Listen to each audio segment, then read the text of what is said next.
Hello guys, welcome back to our channel.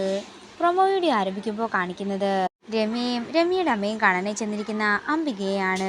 എങ്ങനെയെങ്കിലും രാജുവിൻ്റെ രമ്യയുടെ വിവാഹം പെട്ടെന്ന് നടത്തണമെന്നും എന്നാൽ മാത്രമേ ഋതികയുടെയും ദീപകിൻ്റെയും വിവാഹം തനിക്കും നടത്താൻ സാധിക്കൂ എന്ന് പറയുകയാണ് അംബിക. ഈ കല്യാണം നടത്താനായി 50 ലക്ഷം രൂപ അങ്ങോട്ടേക്ക് തരാമെന്ന് അംബിക പറയുമ്പോൾ രമ്യയുടെ അമ്മ പറയുകയാണ്, അംബിക പറഞ്ഞ 50 ലക്ഷം ഉണ്ടല്ലോ, അതിൻ്റെ കൂടെ ഒരു 50 ലക്ഷം കൂടിയിട്ട് 1 കോടിയാക്കി എനിക്ക്, അല്ല എൻ്റെ മോൾക്ക് തരികയാണെങ്കിലേ രാജുവും രമ്യയുമായിട്ടുള്ള വിവാഹം പൂർണ്ണ മനസ്സോടെ ഞാൻ തന്നെ മുന്നിൽ നിന്ന് നടത്തിത്തരും. ഇത് കേൾക്കുന്ന അംബിക ഞെട്ടലോടെ അവരെ നോക്കുകയാണ്. പിന്നീട് കാണിക്കുന്നത് ജയനെയും രാജുവിനെയുമാണ്. ഞങ്ങളുടെയൊക്കെ മനസ്സിൽ ഋതിക തന്നെയാണ് അളിയൻ്റെ ഭാര്യ. രാധമ്മയും അച്ഛനും പ്രിയയുമൊക്കെ മേഡത്തിനെ അങ്ങനെ കണ്ടുപോയ അളിയ. അതുകൊണ്ട് അളിയനൊരു കാരണവശാലും ഋതികയെ കൈയൊഴിയരുത്, ഋതിക തന്നെ മതി ഈ വീട്ടിലെ മരുമകളായിട്ടെന്ന് പറയുകയാണ് ജയൻ. അത്രയും പറഞ്ഞ് ജയൻ അകത്തേക്ക് പോകുമ്പോൾ താനെടുത്ത തീരുമാനം തെറ്റായിപ്പോയോ എന്നുള്ള ആലോചനയിൽ നിൽക്കുകയാണ് രാജു.